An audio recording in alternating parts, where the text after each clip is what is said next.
The rainforest that night poured like a waterfall, erasing all traces, drowning even the faintest hope.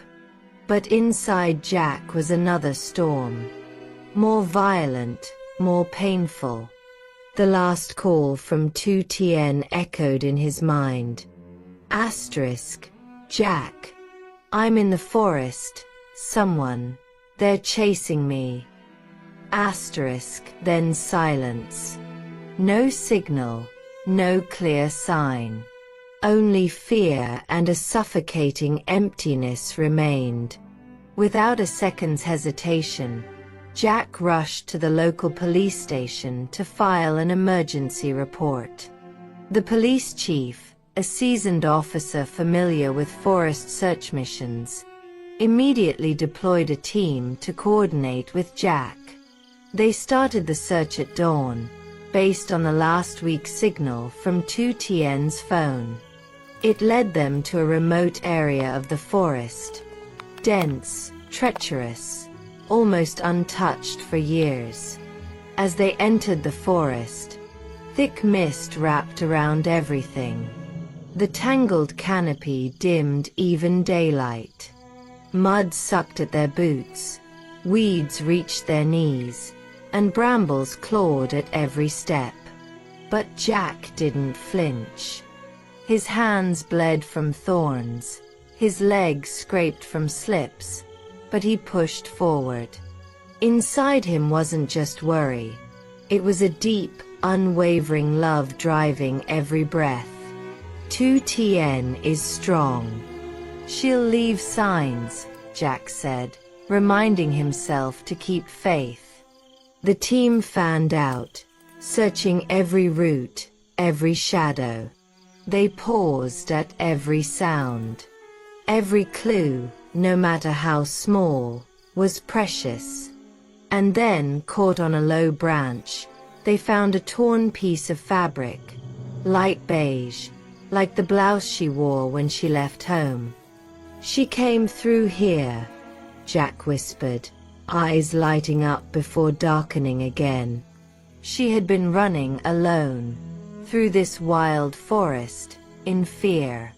He pictured her face, pale with fright, tears in her eyes but still full of resilience, just like the day he first saw her at that distant construction site.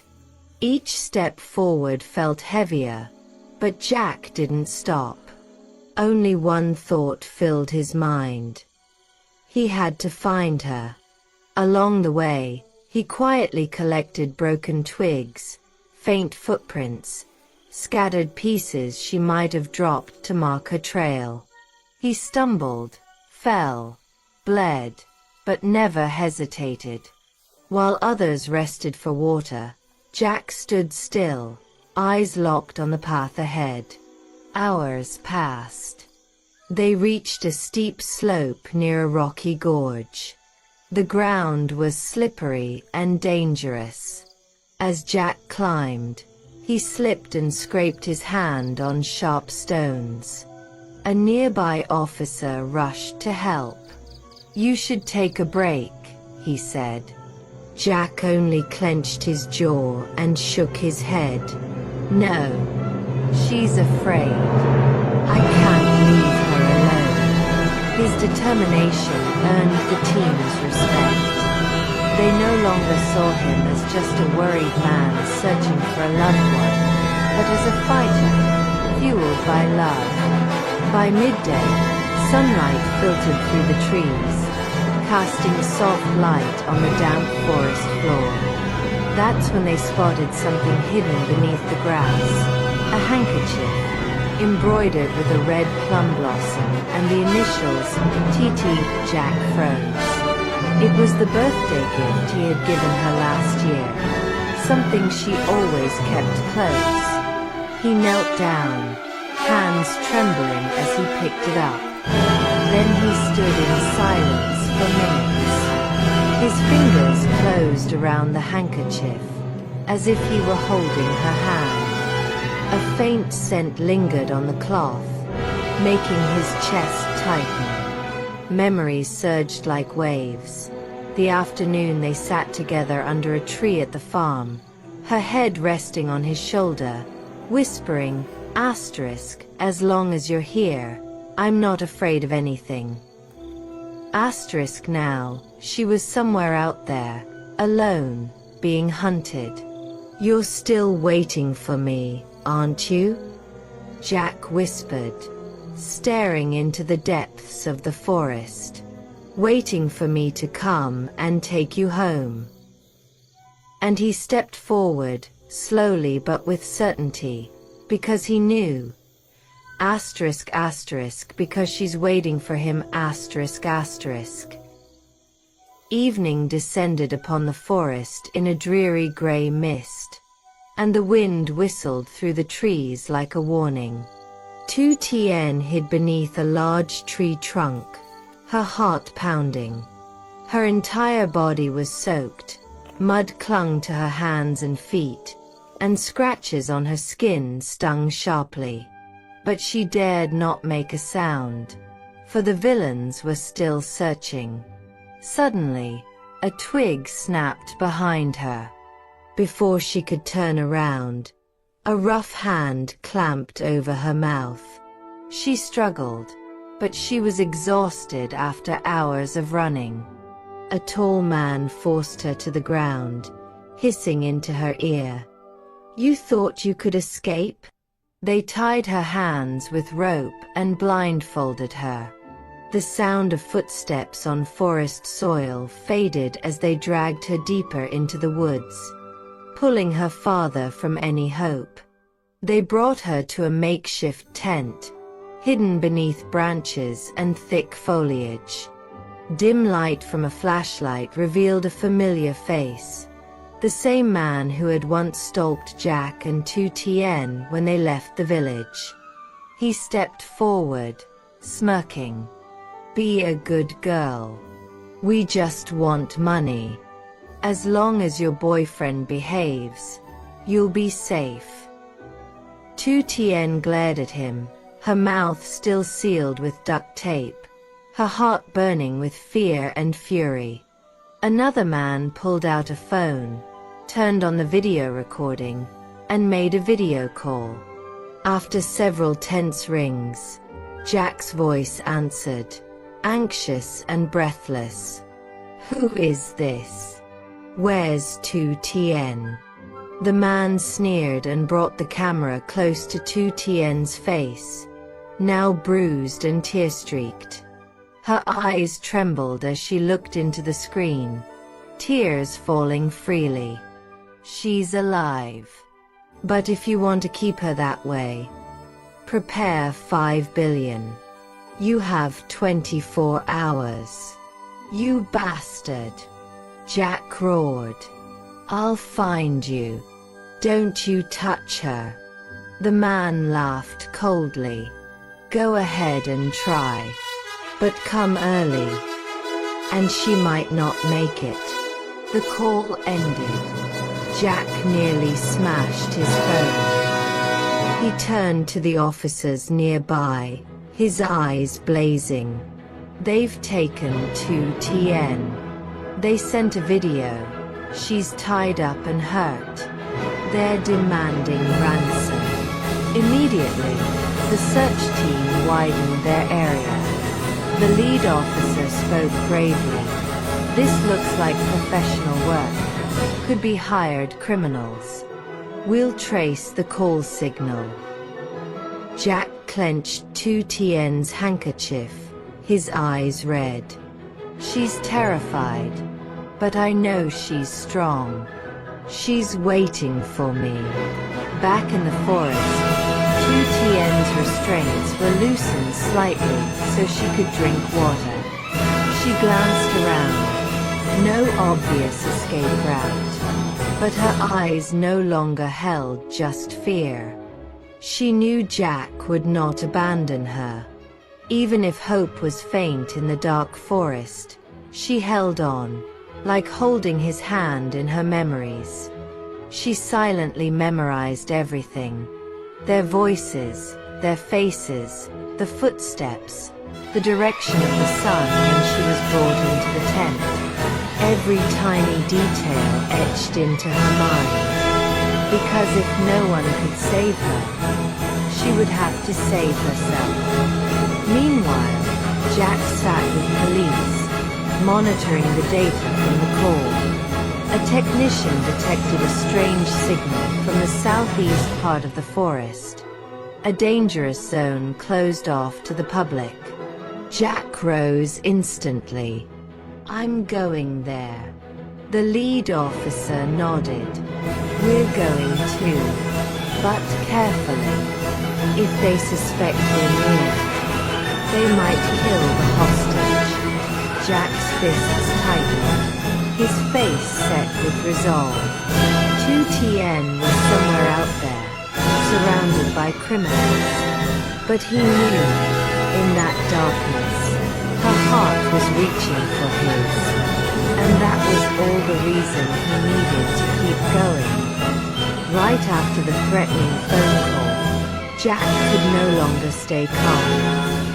He left the police station in a state of fury, his eyes burning with determination, still clutching Tu Tien's handkerchief like a sacred talisman. He knew he couldn't act alone, but every passing second could put Tu Tien in greater danger. Jack rushed home, heading straight to the secure room where he kept his important documents. He opened his safe and pulled out all the cash he had saved over time. It wasn't 5 billion yet, but he didn't stop.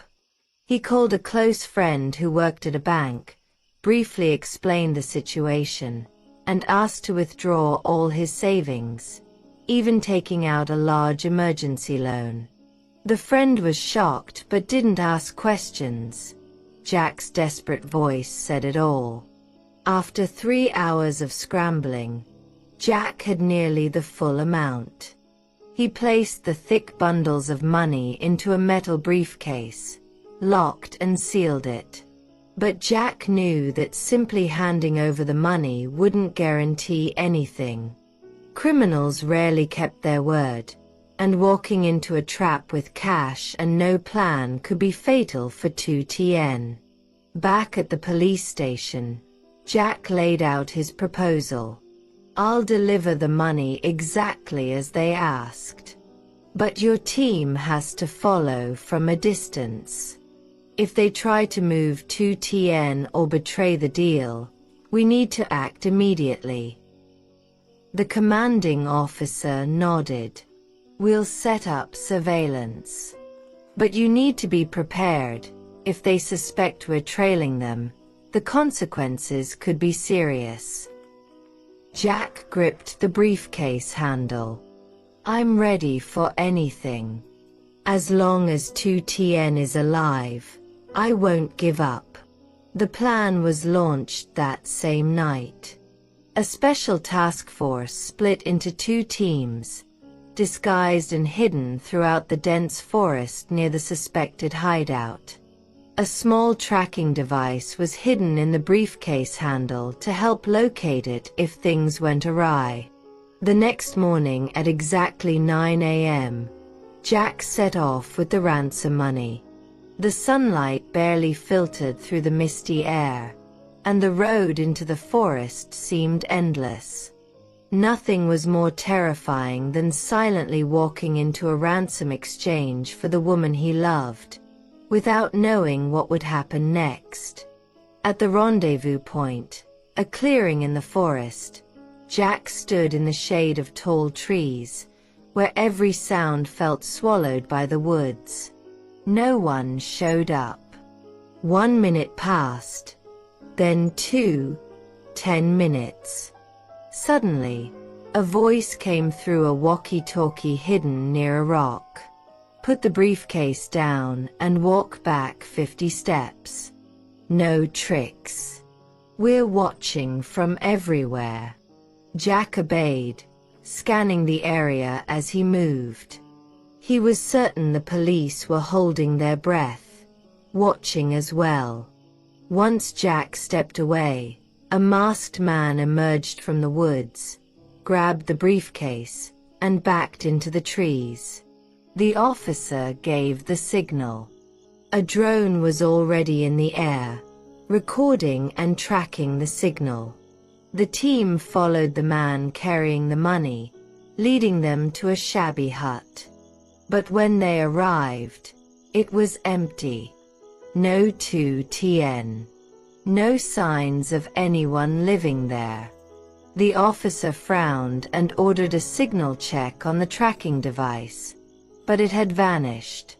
The kidnapper had discovered it and tossed it into a nearby stream, several hundred meters away. Elsewhere, in a different part of the forest about 10 kilometers away, Tu Tien was tied up tightly, her eyes filled with despair as the kidnappers argued among themselves. There were cops. They tailed that guy. We have to move her now. They dragged Tu Tien into a car, shoved her into the trunk, and sped off into the night. No lights. No trace. Everything erased. Jack collapsed by a tree when he heard the news. His heart shattered. They found out about the police and moved her again, he asked. The officer nodded solemnly. We were tricked. They had lookouts watching. But now that they've made a move, it's only a matter of time. Jack said nothing. In his hand, the handkerchief, now wrinkled and damp with sweat, was his only anchor. He gripped it tighter, his eyes fierce. I won't stop. As long as she's alive, I'll find her.